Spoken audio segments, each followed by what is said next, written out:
There's big news going on right now in real estate, and it's all about these commission lawsuits. There's tons of articles about commissions dropping, the end of 6%, home prices are going down, and it's the end of real estate agents' careers forever. With all this misinformation out there, I'm going to take time to clear up 7 misconceptions. I'm getting a lot of calls, emails, and texts about the impact of this, so I want to make sure that you're really informed. Let's dive in. Myth number 1, the settlement forces agents to cut fees. This is false.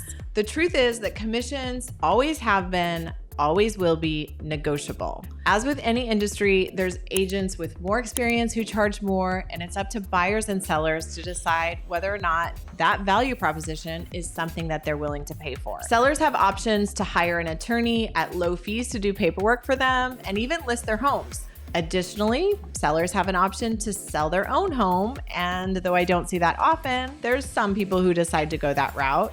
There's also countless discount brokers like Redfin, who, by the way, has only a 2% market share in San Francisco, despite the fact that they've been offering listing commissions as low as 4% that cover both the buyer and seller side, even with a discount back to the buyer. Historically, sellers and buyers in San Francisco have actually chosen higher touch, higher service models, and they've made a choice to work with the agents that they feel are experienced, that they can help them negotiate and mitigate risk. I'm Ruth Krishnan. I'm founder of the Krishnan team. My team and I have been ranked among the top agents in San Francisco for over a decade, and every day we help buyers and sellers just like you looking to make a smooth move into or within San Francisco, and we'd love to be your real estate agent resource. If you have any questions, feel free to text us to set up a call. We'd love to help. Myth number 2, sellers are no longer going to be able to cover buyers' agent fees. This is false. So the settlement actually restricts these offers from being made in MLS, but my understanding is that it does not restrict these offers from being made on other websites or in other marketing. After all, if there's a world in which buyers may be expected to cover these fees, it would only be fair that they understand what these fees are going in. Due to all the news around this, buyers are going to be super tuned into what sellers are offering and how it's going to impact their buying decision and what homes they choose to focus on. A good agent is going to be able to help buyers understand the disclosures and the risks involved in making non-contingent offers, as well as the value of a home and the fees involved in buying that home. In San Francisco, there's a strategy on certain products in certain areas of town where home prices are set super low to attract buyers and get multiple offers. Only a skilled agent is going to be poised to help a buyer understand those values and bring an offer that the seller is going to be willing to accept, and also compete with the other agents who are skilled enough to do the same. So I recently used this strategy on one of my listings. I had a home on Market Street, which if you live here, you know is a very busy street. The home was gorgeous, recently remodeled, amazing views. We priced this at the low end of what I evaluated the comps to be. Yet after 2 weeks on the market, we were getting very few showings. We had like 2 or 3 real buyers in the house each week. When buyers see that no one else is scrambling for the home, they tend to question whether or not it's a good home, if something's wrong with it, if something's wrong with them. They're really unsure of the location. They're just nervous. So based on my recommendation, the seller decided to take a very bold approach and reduce the price by $900,000 below the value. Suddenly, in a 2-week period, we had over 120 showings in a matter of weeks, and over 30 interested parties were reviewing the disclosure package. An offer date was set, and we received 9 offers. More than half of the buyers in this case were represented by agents who, quite frankly, didn't understand the pricing strategy, despite my best efforts to explain it to them and provide comps to them. However, the other half were really seasoned agents who did understand, and they wrote offers in line with the value of the home. Ultimately, the home was sold at a price that the seller was happy with and the buyer was willing to pay. And this is an instance where both buyer and seller really benefited from a super skilled agent. Myth number 3, the settlement is going to bring home prices down. First, let's be clear. We're talking in most cases about 2.5%. This is not a number that puts a dent in affordability. There is a simple rule of supply and demand, and if we want to bring prices down, we need more homes for sale. This change is not going to bring affordability down. Myth number 4, the settlement is a win for buyers. I think this is questionable. It depends. Historically, buyers have not been as diligent as sellers in choosing the representation. It's not unusual for a buyer to meet an agent at an open house and not really understand their qualifications and choose to work with them because they liked them.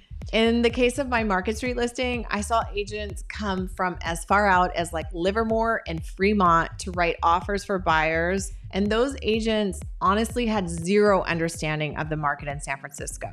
They also didn't understand the disclosures in San Francisco, for that matter. With buyers more focused on the possibility that they may need to pay commissions out of their pocket, and also because they're going to be required by the settlement to sign an agreement to see a listing that's not an open house, now they're actually going to have a much higher bar for who they choose to represent them. And I actually think that's fantastic. Ultimately, I think it's going to result in buyers having better representation. So I do look at this part as a win. One downside, I think, is that it's actually going to make it really hard for new agents to enter the marketplace. And honestly, it makes me sad because this has been a really rewarding career for me.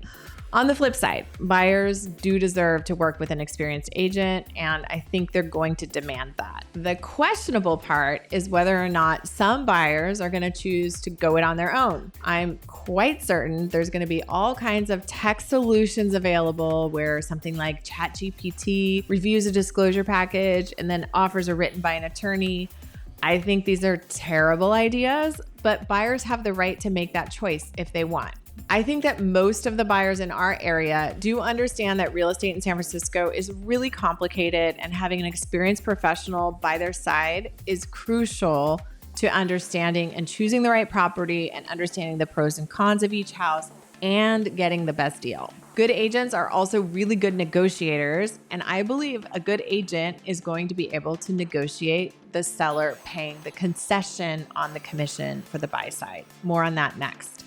Myth number 5, buyers are going to need to pay all of their own fees. I think this is questionable, but possible. The truth is that buyers have effectively been paying their fees all along. So this drives me a little bit crazy. They're buying the house, and then the proceeds from that house are redistributed between the agents on the seller's closing statement. If the buyers have to come up with the additional cash up front, I think it's actually a loss for buyers, particularly cash-strapped buyers who do not have additional funds to bring to the table. I think that the common practice is going to be that buyers' agents are going to write offers that negotiate that sellers will pay the commissions through a concession on closing costs. The way that a buyer has always won a house is being willing to pay the highest net price for the home. Is it possible that some buyers are going to choose to pay their own fees as a lever in the negotiation? Sure, that's possible. Historically, buyers have chosen to compete by paying higher than the person right behind them. So whether or not it's the total value or if it's covering the commission, it's just not really relevant for most people. To the seller, all that matters is the take home. So if the buyer is choosing to cover the commission with the current lending guideline, financing that fee is not going to be possible. So I don't believe it's a choice that most buyers are going to take. Also, to be clear, there's all kinds of things that sellers traditionally pay for in San Francisco. In San Francisco, they also pay for transfer tax, although occasionally a buyer agrees to pay this in certain instances where it makes sense for a variety of reasons. But it's much more simple for buyers and sellers to just focus on paying the highest price for the home as a strategy to win than to bring in these kinds of levers into the conversation. It's just not typically what sellers and buyers are focused on. Some buyers are going to choose to go other routes to save fees and waive representation. I think this comes with a great risk to both buyers and sellers. The sellers could receive offers from buyers who don't understand the disclosures or the contingencies they've potentially waived, and they don't know how to structure a deal effectively. And ultimately, buyers and sellers, as a result in these kinds of situations, could end up in a lot more litigation. Despite what people think, I hear all kinds of things about real estate agents just bake cookies and open doors. But real estate is pretty complicated, particularly in San Francisco. When I chose to buy a house in Tahoe, I could have represented myself. I have sold over 1,000 homes. I'm one of the top agents in San Francisco. I know how to do real estate in my sleep. And if I represented myself, I would have received back the 2.5% commission that was offered to the buy side. I chose to pay and hire a local agent because I know there's things I don't know about those disclosures and those neighborhoods and those areas, or how snow affects houses, or about septic tanks or fires or insurance in those areas, or all kinds of local regulations, and the list goes on. And so I hired someone, and I'm so glad that I did. Myth number 6, the settlement is a win for sellers who are going to pay less in fees. I would say this is also false, or at least questionable. Currently, the sellers that we're working with are not choosing to pay less than they have been paying buyers historically. Yes, it's true, the settlement doesn't go into effect until July, but sellers have the option to do this now. To be 100% clear, this option has always been available to them. So the rule about commission in MLS was that there had to be some offering, and that offering could have been as low as $1. So the sellers that we're talking to see and feel this is a necessary tool to sell the property, just as they see staging or house preparation as necessary. You might be asking, well, are they just choosing to pay this because it's still an active field in the MLS and they're worried that it would damage the sellability of the home to not pay the fee? I agree. This could be on a lot of sellers' minds that we're speaking to. Also, they do understand that buyers are always going to want to know this fee, and it's not going to be hidden from them. This is going to be available in multiple places, whether it's marketing, the disclosure package, or the broker's website. I do think we'll see some brave sellers who opt to take this path, and it's going to be interesting to see what happens. The most important time to capture the momentum of the marketplace is in the first few weeks of a home being listed. I think it's really possible that sellers who make these choices will have homes that do not sell quickly and ultimately result in price reductions similar to what we see in an overpriced listing.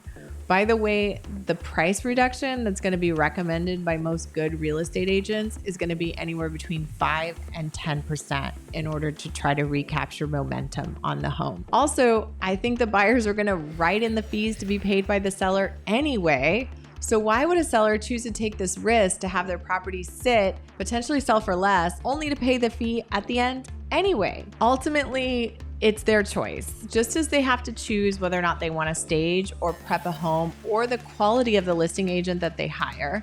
In San Francisco, we actually have a lot of really sophisticated sellers, and they value their time, and they also value working with a professional. And I personally just don't see sellers choosing this path, but it's something that we're going to continue to monitor really closely.